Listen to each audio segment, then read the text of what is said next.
Hello, well today I'm at All Saints Church in the market town of Holbeach in South Lincolnshire. The church dates back to 1225 and it's seen much in its 800-year history. It survived wars, plagues, floods, and according to folklore, even a visit from the devil himself. Now, I've been aware of the horrific legend of Holbeach Church for many years. I first read about it in a book of ghost stories when I was a kid. However, it wasn't until comparatively recently that I found that the story is mostly true. The bizarre events took place in the year 1793. Other versions say it happened a decade earlier, in 1783, and it concerned a group of friends known locally as the Holbeach Gamesters. They frequently met here at the Checkers Hotel, where they would play cards well into the night. They made an agreement that should one of them die, then the corpse would have one final game with his friends. Eventually, one of them did die. His name was either Codling or Farmer Guymer, and he was buried in All Saints Churchyard. So one night, after drinking and carousing in the Checkers Hotel, the Gamesters, armed with lanterns and shovels, crossed the road to the churchyard to disinter their dead friend from his freshly filled grave. They carried the body to the church and propped it near the altar to play one last game of whist, with the corpse playing as dummy. All was going well until about midnight, when to the players' horror, the corpse suddenly disappeared and was replaced by a grinning devil. They rubbed their eyes in amazement, but when they opened them again, Satan had vanished and the corpse had resumed its place. They continued the macabre game, but this time it was interrupted by the arrival of three fearsome fiends, who leapt out of the vault and dragged the sacrilegious card players off to hell.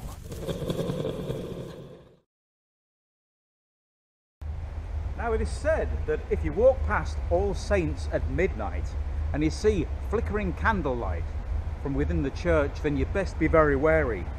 It could be the ghosts of the gamers playing cards, and they'll invite you to join them, where you will play for all eternity.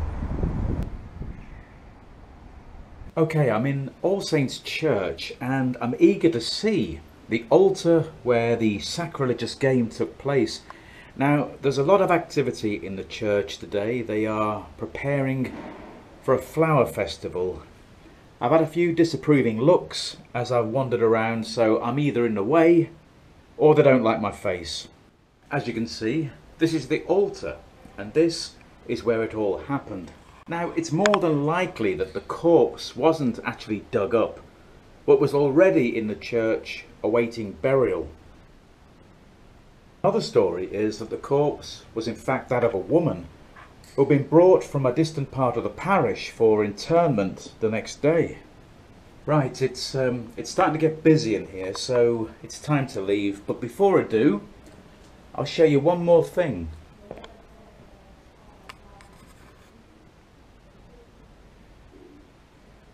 This is the impressive mid-14th century tomb of Sir Humphrey de Littlebury. Now, this is a strange feature. Apparently, he's not using the severed head of one of his victims as a pillow. The carving supposedly represents his own head in armour. Now, not much is known about Sir Humphrey. He was a relatively minor royal servant, and he probably died during the War of the Roses. Oh, regarding the head, I forgot to mention that in mediumship, the carving represents spiritualism. It implies that Sir Humphrey had spiritual powers. And apparently, there is a legend that at certain times, the ghost of Sir Humphrey rises from his tomb and walks the church.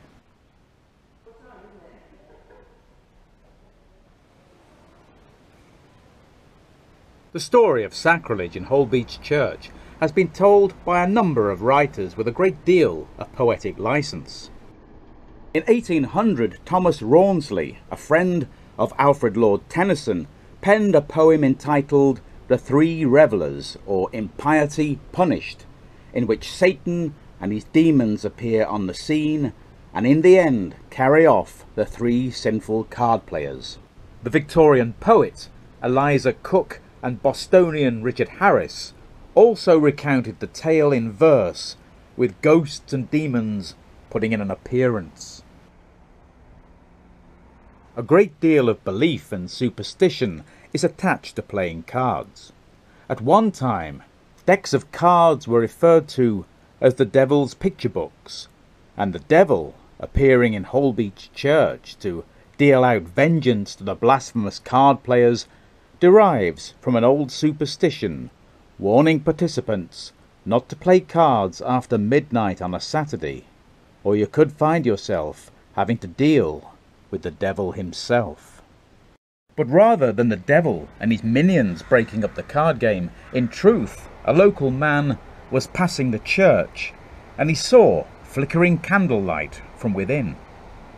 Peering through the window, he was horrified by what he saw, and he raised the alarm. Now, apart from paying for the damage to the gravestones, the men escaped any criminal charges, but the incident caused so much disgust in the town. 20 years later, one of the card players, Dr. Jonathan Watson, committed suicide.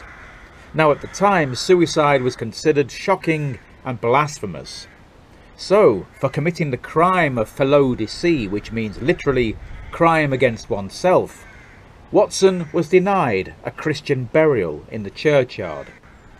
So, in accordance with the custom of the day, he was buried somewhere on the Spalding Road, and quite possibly a stake was driven through his heart to prevent him from returning as an evil spirit. The deaths of the other participants in the game are also recorded. John Key died in 1810, aged 47, making him 20 years old in 1783. And William Slater died in 1829 at the age of 74, making him 28 at the time.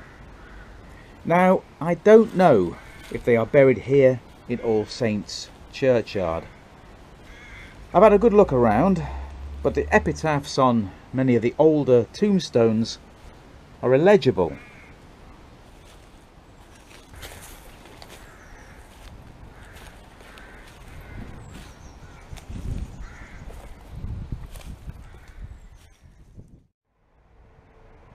Well, that was the fascinating legend of the ghostly card players of Holbeach, and it's fascinating because unlike most tales from folklore, this one is largely true.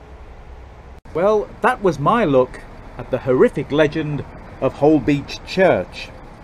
If you've made it this far, then thank you very much for joining me, and I do hope you will join me again next time.